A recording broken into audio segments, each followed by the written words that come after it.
It was a live interview between Reno Garone and Denzel Washington. Everything was going well until Reno Garone said this.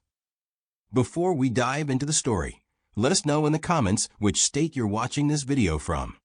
In the heart of Los Angeles, where concrete jungles shimmer with neon and the air smells of asphalt and ambition, the KTLA studio buzzed with anticipation before the evening talk show. It was one of those nights when the city seemed to pause, waiting to hear what the guests would say live on air. The clock read 6:45 p.m., and the green room was a whirlwind of activity. Makeup artists touched up faces, assistants darted around with clipboards, and technicians tested microphones. Tonight's show promised to be special.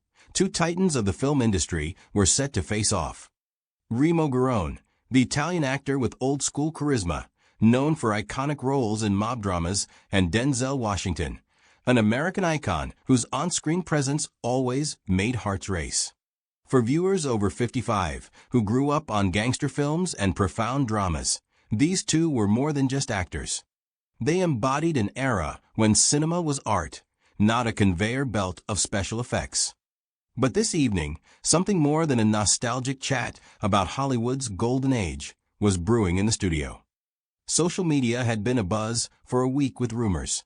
Remo Garone, known for his bluntness, supposedly disliked Denzel for his too American approach to acting. Was it true, or just gossip inflated for ratings? No one knew for sure, but the tension was palpable, even through the studio's thick walls.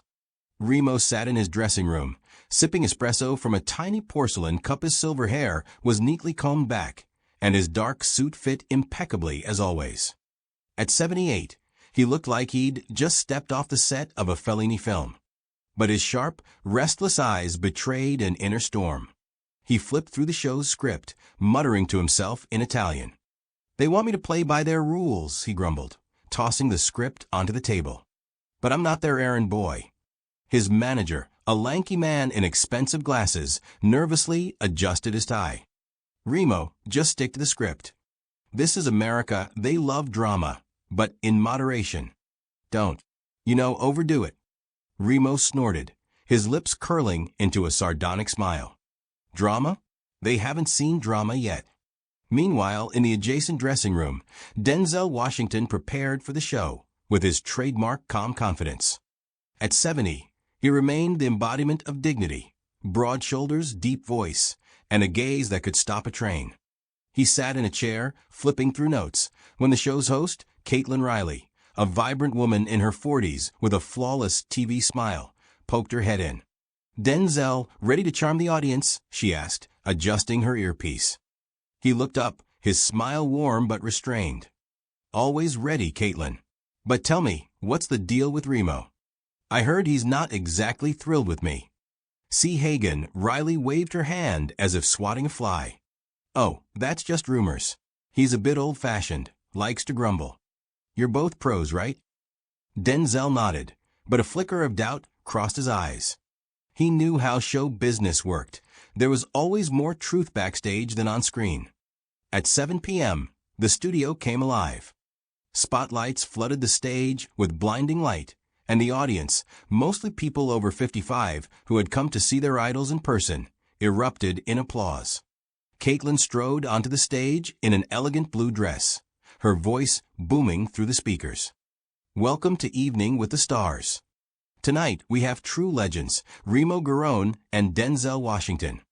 The crowd roared as Remo and Denzel took their seats on stage.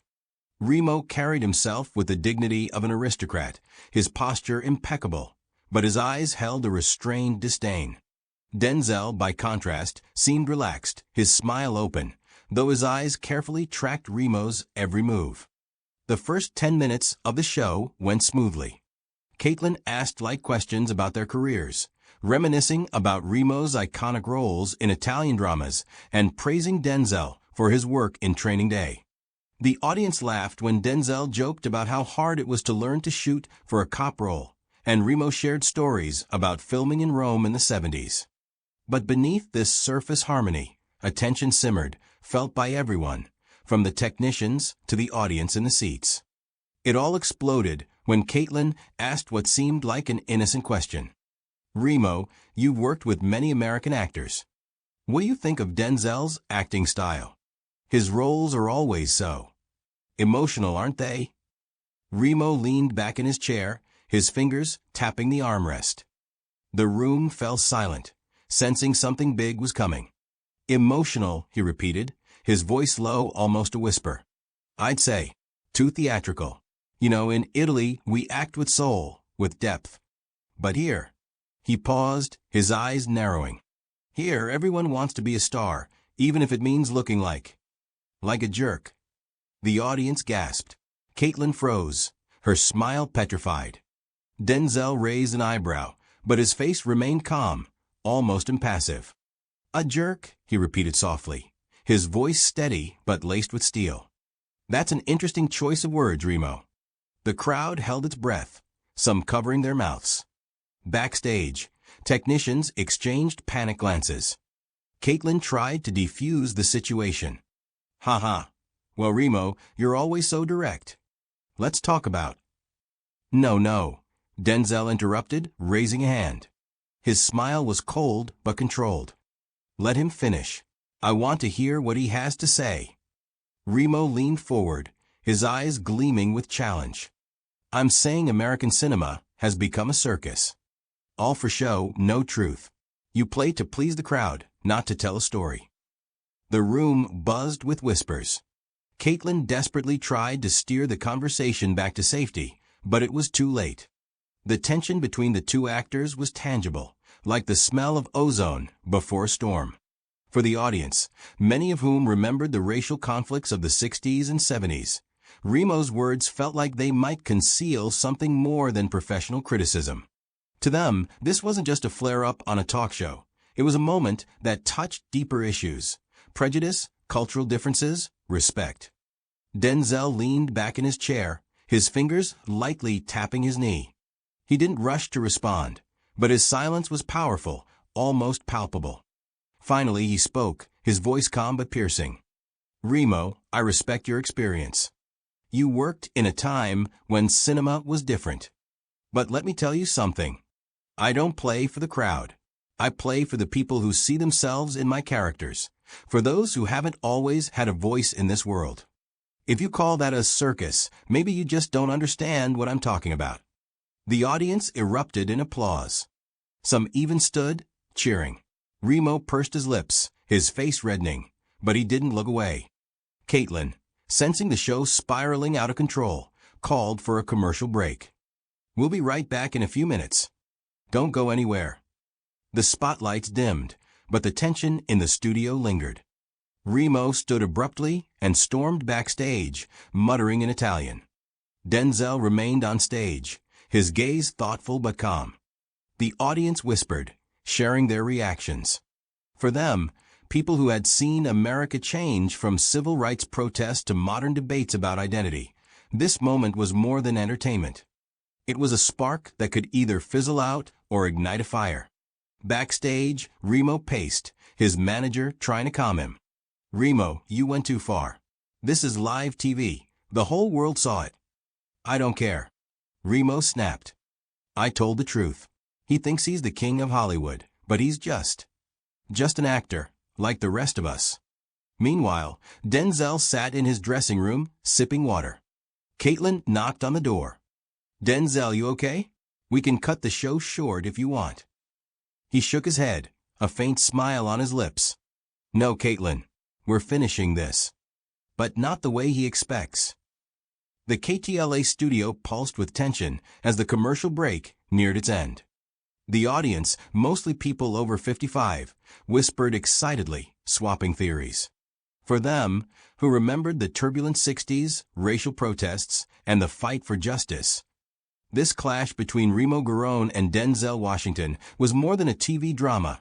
It tapped into deep questions of culture, respect, and identity. The air smelled of hot plastic from the spotlights, and the faint aroma of coffee sipped by assistants. The sounds of backstage hustle, clicking heels, muffled voices of technicians, creaking chairs, only heightened the sense that something monumental was about to happen. Caitlin Riley, the host, stood by the stage, nervously clutching her tablet of notes. Her TV smile was gone, replaced by a strained expression. She knew the show was teetering on the edge of disaster. One wrong move, and the evening talk show would become headline news, for all the wrong reasons. She stole a glance at Denzel, who sat in his chair on stage, calm as a rock in a storm. His fingers lightly tapped the armrest, but his eyes were alert, as if calculating a chess move.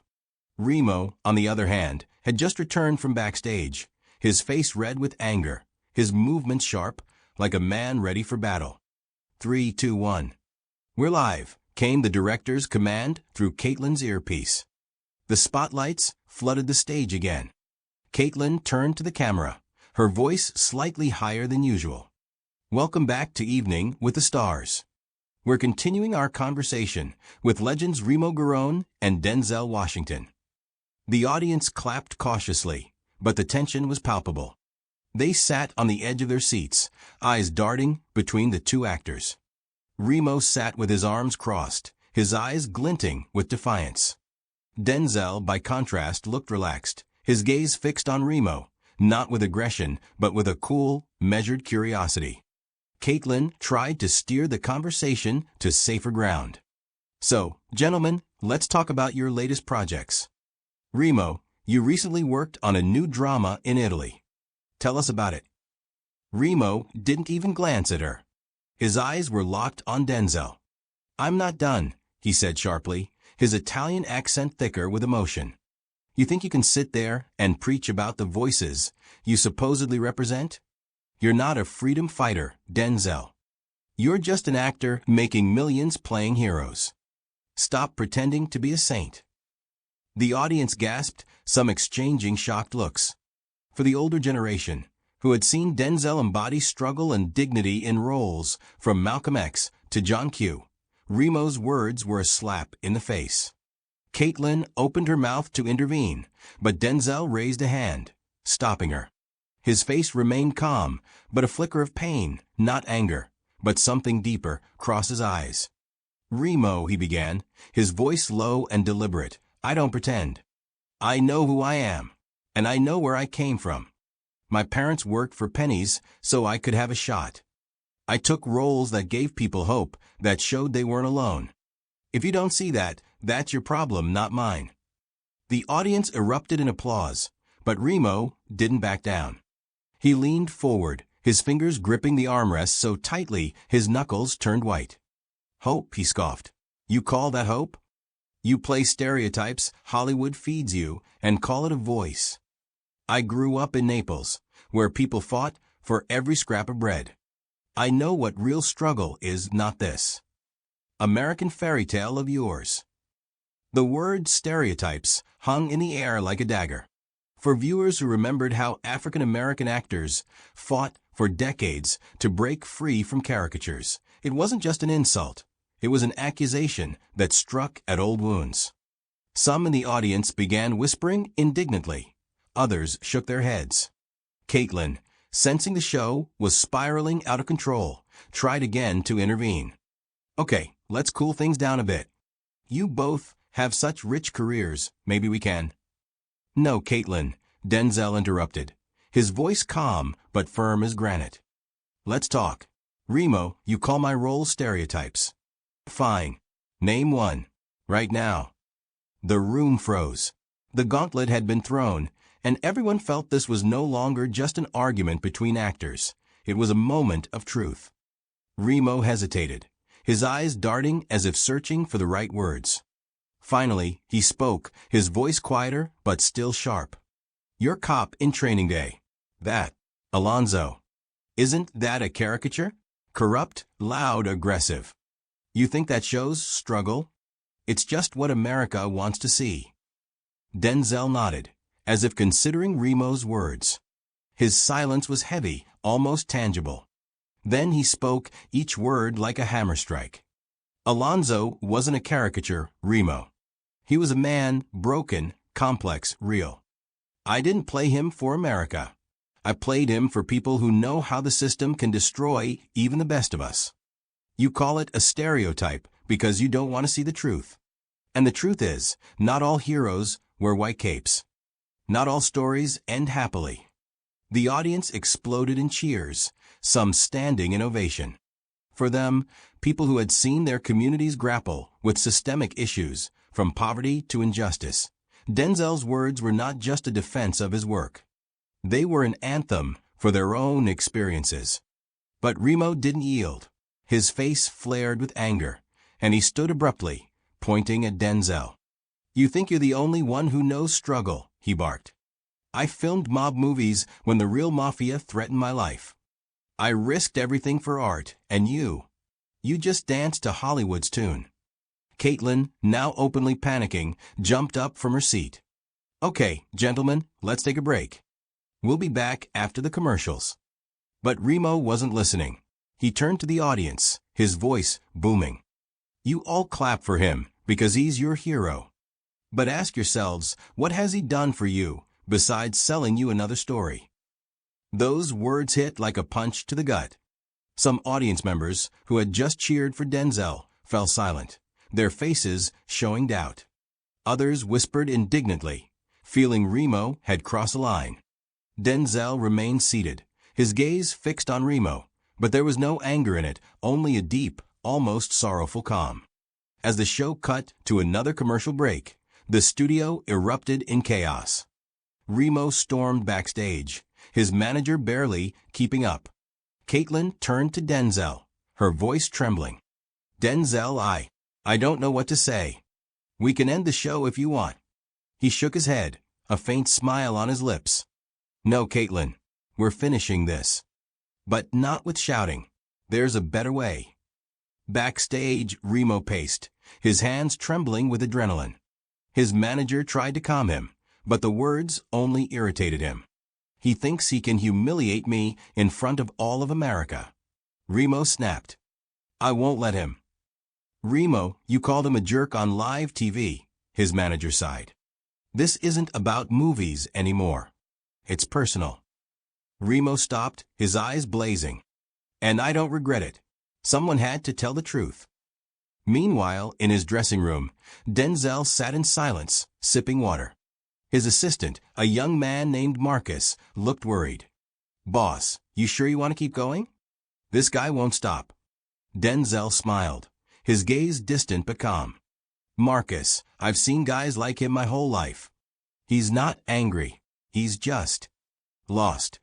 And I'm not going to fight him. I'm going to talk." The KTLA studio hummed like the air before a lightning strike. The commercial break ended, and the spotlights flooded the stage with blinding light once more. The audience, mostly people over 55, sat on the edge of their seats, their eyes darting between Remo Garone, who returned to the stage with a grim expression, and Denzel Washington, whose calm demeanor contrasted with the tension in the room. For these people, who remembered the fight for civil rights, the cultural shifts of the 70s, and modern debates about identity, this conflict was more than a TV spat. It touched deep wounds and hopes that had shaped their lives. The air smelled of hot metal from the equipment and the faint scent of Caitlin Riley's perfume as she struggled to maintain control over a show careening toward chaos. Caitlin turned to the camera, her voice tight, though she tried to keep her professional smile. "We're back on Evening with the Stars. Let's continue our conversation with Remo Garone and Denzel Washington. Gentlemen, maybe we can talk about what inspires you in your work." Her words hung in the air like a futile attempt to douse a fire. Remo sat with his arms crossed, his eyes glinting with defiance. Denzel looked relaxed, but his gaze was sharp, as if he saw something the others couldn't. The audience held its breath, sensing that a discussion about inspiration wasn't happening. Remo spoke first, his voice low and sharp, his Italian accent lending weight to his words. "I don't want to talk about inspiration," he said, turning to Denzel. "You accuse me of not understanding your truth. But let me tell you something. I've seen people die for their beliefs. I made films that showed real struggle, not for awards, but for truth. And you just play for the cameras." The audience gasped, but this time the reaction was mixed. Some viewers, especially those who admired European cinema, nodded, feeling Remo spoke from the heart. others, who saw Denzel as a symbol of resilience and dignity, whispered indignantly. Caitlin opened her mouth to intervene, but Denzel raised a hand, stopping her. His face remained calm, but a shadow of pain, not from offense, but from understanding, crossed his eyes. "Remo," he began, his voice quiet but piercing, like a bell in silence. "I don't doubt you've seen struggle. I don't doubt your films mattered. But when you call my work playing for the cameras, you're not just insulting me.